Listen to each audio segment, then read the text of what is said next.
Look out, thugs beware. Killers watch out, wrongdoers don't dare. In the deepest dark of night, we wait for the danger. One man's holy blind, evil's only true avenger.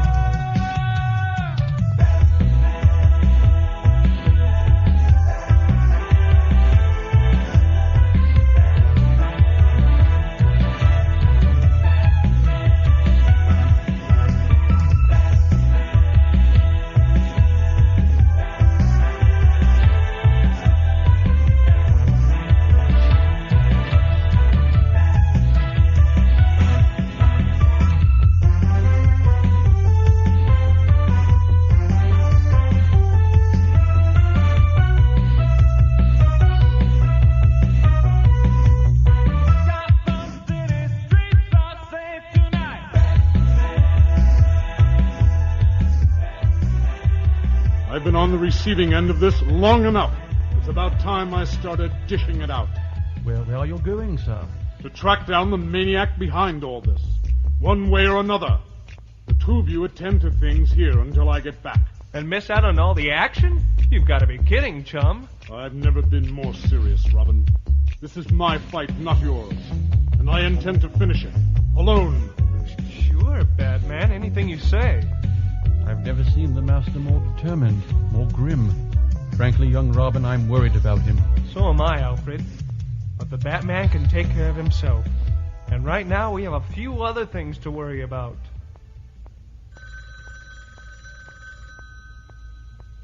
Moments later, several thousand miles away, Master Stuntman Jack Edison picks up a ringing phone. Yeah, hello? Who is... Oh, it's you. Don't tell me you demolished another one. Actually, Jack, this time we had a little help. Somebody bombed the latest Batmobile you built for us right here in the Batcave. And you want me to build you another one, right? And the sooner the better. We'll pay the usual, of course, plus a bonus for your inconvenience. My inconvenience? You're kidding, right? I wouldn't even be here today if your pointy-eared partner hadn't dragged me out of that flamer a few years back, barbecuing himself pretty good in the process. Next to that, a little inconvenience don't exactly count for much. Besides, I've worked out a few improvements for that buggy on paper that I'm dying to try out for real. This just gives me the excuse I needed. Thanks, Jack. We really appreciate this. No sweat, kid. I'd build you guys a bouncing bathtub if you asked me. I owe you, and Jack Edison always pays his debts. They need me back on the set, so I gotta run. Your new Batmobile will be waiting at Gotham City Pier 64 in a week. Try not to lose this one so quick, kid. Okay? Well, that takes care of that problem. It's a comfort to know that the car you're driving was hand-built by this country's greatest stunt driver. But that still does not solve the greater problem, Master Robin. Precisely what are we going to do about the Batman? Well, I don't know about you, Alf, but I intend to disobey orders. Batman is going to get my help whether he wants it or not. Shadows spill across the night-lit streets of Gotham like so many random jigsaw puzzle pieces. And in a secluded alleyway where the shadows run thickest... You've been panhandling all day, old man. Whatever money you took in, I want it. Huh? Are you all right, Shamrock? Aye, Batman, just a wee bit grayer around me temples. You think you're tough, don't you, Batman? But there ain't nobody so tough they can't be wasted. That's right, punk. Go for it. Pull that knife or that Saturday night special you've got stuffed inside your jacket. Come on, punk. Try it. Give me an excuse. No way, man. I ain't that crazy. Just read me my rights, and I'll go quietly. You've got me all wrong, punk. I don't intend to arrest you. I just want to give you a little warning. If anything should ever happen to my dear friend Shamrock here ever again, even if you had nothing to do with it, it's you I'll come looking for, punk. Remember that. Don't you worry, Batman.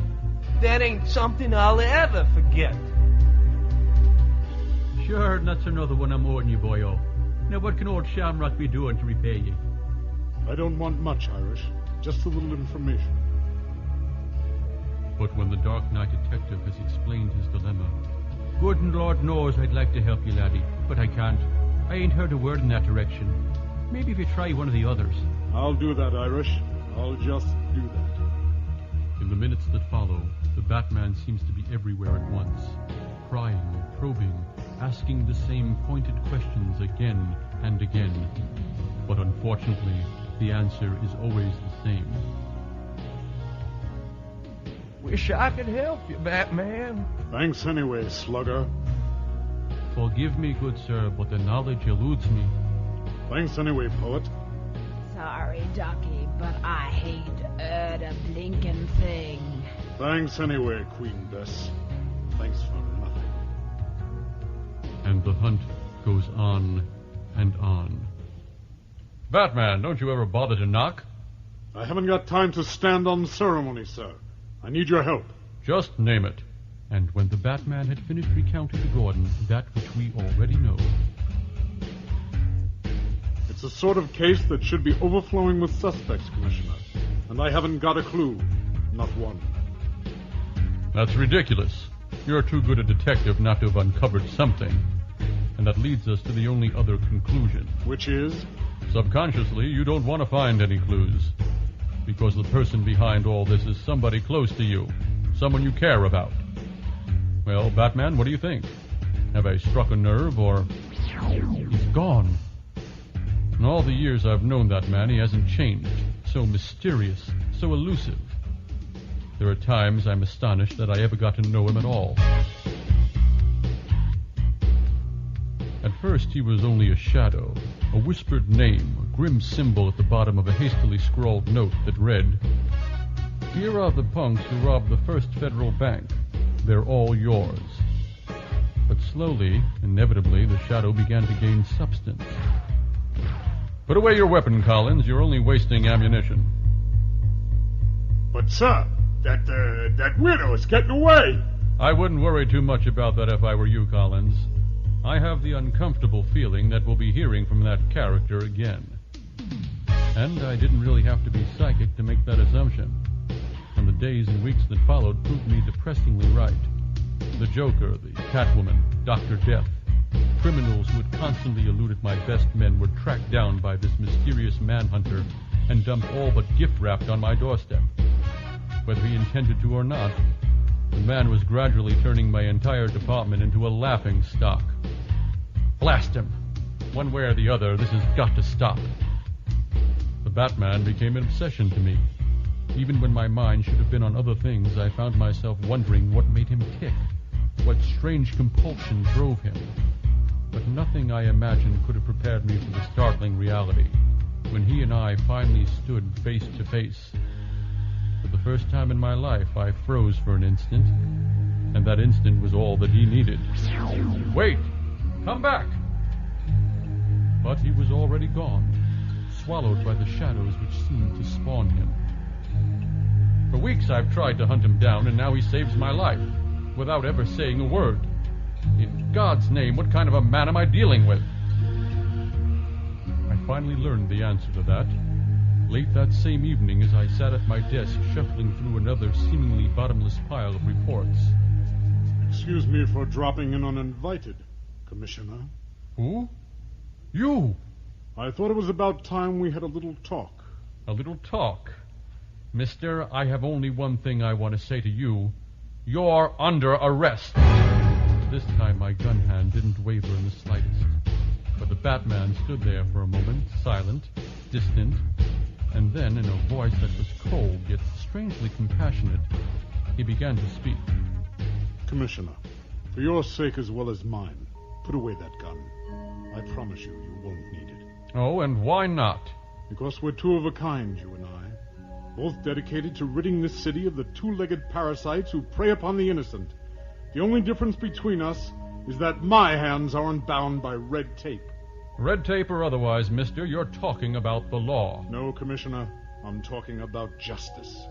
For years, Gotham's criminal element has ignored the law you hold so dear, and it's time there was an end to it.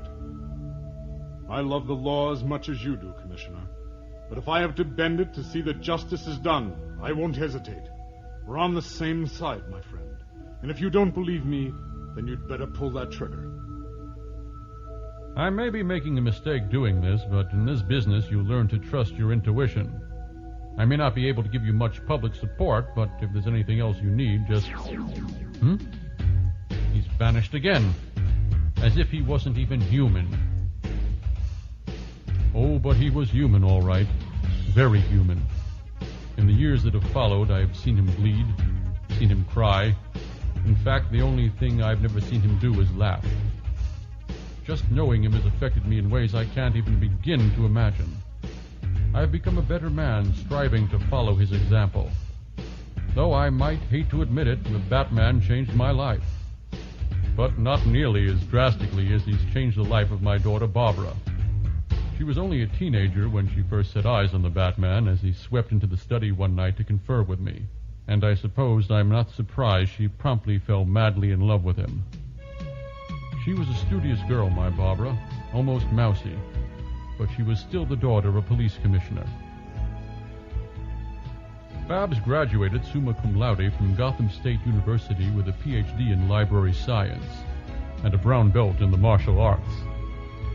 She became Gotham's chief librarian, and although her adolescent feelings for the Batman had long since been forgotten, they had obviously left their mark on her. For on the night of the policeman's masquerade ball... Well, this Batgirl costume really does things for me. I can hardly wait for the midnight unmasking so I can see the shock on Dad's face when he recognizes his plain Jane daughter. But soon after, as Babs drove toward the party hotel... Good Lord, that's Bruce Wayne, Daddy's millionaire friend, being kidnapped by a gang of men in costumes. I've gotta help him somehow. And help him she did, with a skill and confidence that made it seem as if she was born to be a crime fighter. And come to think of it, perhaps she was. Babs, or should I say Batgirl, helped Batman and Robin kill him off. And she hasn't stopped putting her neck on the line since. Now that's what I call an understatement, Commissioner. Who? Robin, doesn't anyone around here bother to use the door anymore? Sorry about that, sir, but there just wasn't time. I assume he's been here. He's been here all right, looking more disturbed than I've ever seen him. There's something bothering your partner, Robin, something gnawing at the pit of his soul, and I wish to God I knew how to help him. In the clear morning light, Gotham's gleaming Wayne Foundation looms like a latter-day castle. A castle ruled by the firm yet gentle hand of millionaire philanthropist Bruce Wayne. Morning, Mr. Wayne. Isn't it a simply beautiful day? If I have any appointments this morning, Mrs. Crown, cancel them. I don't want to be disturbed by anyone. Gee, that isn't like Mr. Wayne at all. Do you think there might be something wrong with him, Mr. Fox? Frankly, I don't know, Caroline, but you can bet your bifocals I intend to find out. Mr. Fox? Wait, you're not supposed to go in there. Oh, what's the use? If you'd like to talk about it, Bruce, I'd like to listen. I thought I told Caroline I didn't want to be disturbed by anyone. That's okay. I'm not anyone. I'm Lucius Fox, remember? Your friend. And, mister, right now you look like you could use one. When I want your help, Lucius, I'll ask for it. The devil you will, fellow. You wouldn't ask for water if you were dying of thirst. That's just not your style. But that's partly why we work so well together. I know what you need without your ever asking. And I know what you need now, just as I knew what you needed on the day we first met. You took time to listen then, and you not only liked my idea, but you demanded that I take charge of it. Every time I turned around after the success of my plan, you entrusted me with more authority, more responsibility, and helped mold me into the man I am today. Any debt you think you owe has been repaid 1,000 times over. You've earned your success, Lucius.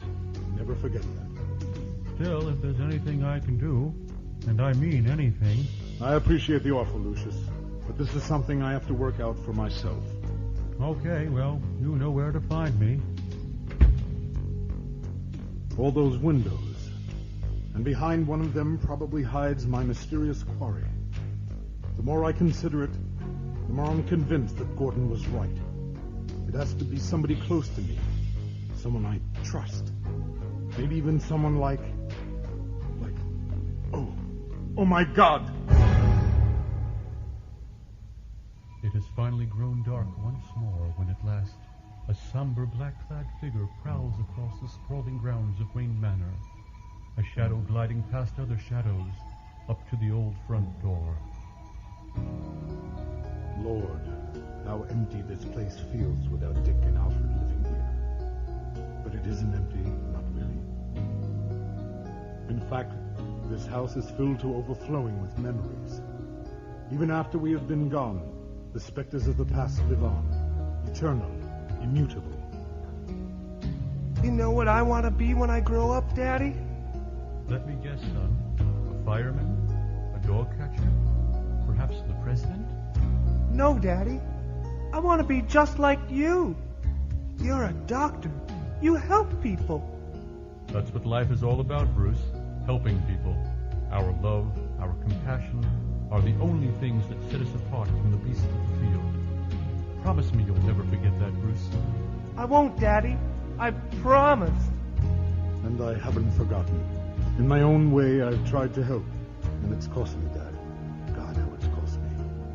I wish I could wear a suit like that, Daddy. I'll save it for you, Bruce, to wear when you grow up. Oh, Dad. If only you'd known. If only you could have known how that costume would change my life. Your uniforms, young sir and master. Commissioner Gordon has need of you. And I've always responded to those in need, without an instant's hesitation. But what about my needs? What about me? So many ghosts, so many memories. Maybe it was a mistake for me to come here. Maybe I should have stayed... Huh? The Batcave walls! Closing in on me! What a fool I've been! If he could strike at the heart of the other Batcave, I should have known he would also strike here. The Batman? I do have a name, you know. Why don't you simply call me Bruce Wayne? Because you're not real. You don't exist. No, if you had your way, I wouldn't exist, would I? Because of you, I've lost my friends, the women I've loved, maybe my very sanity. That's why I intend to destroy you, Batman, so that Bruce Wayne can finally start living. Maybe you're right. Maybe I have to let the Manhunter overwhelm the man. Maybe it would be easier to simply put down my arms and let these walls put an end to my misery. No! That's the coward's way out, and you know it. Who? Lord, no! Dad, you're wearing your old costume. You've got to fight it, son. Don't give up. You must never give up. Don't you understand, Dad? It's just no good anymore. Look at me. I've tried to kill myself. What good is a Batman who is rapidly losing his mind? But that's just it, son. You're not going mad. It was that warehouse explosion you were caught in. Somehow it's affected your mind, creating temporary schizophrenia with paranoid delusion. But you can beat this, Bruce, if you'll fight it. No! It's too late! It's never too late, son. Not for a man who has courage. The world needs you, Bruce. I need you because you make a difference. Because you care. Go on, son. Get out of here. I can hold the walls open until you're safe. Did you hear me, son? Run! The world is waiting for the Batman. No, I can't. I can't let you die. Not again. Not again. If I never go through that again, I won't miss it. Are you all right, Batman? Yes, I think I'm going to be fine now. Thanks to you, Robin. You knew it was me in the costume? Does it matter? All that's important is that I'm myself again. I think the demons that have haunted me have finally been banished. I figured all it would take would be the right kind of shock to snap you back to your senses. And it looks like I was right. I'd like to be by myself for a while, if that's okay, chum. There are a lot of things I have to sort out for myself. A lot of choices I have to make. And in case I haven't mentioned it, old friend, thank you. You're welcome, pal.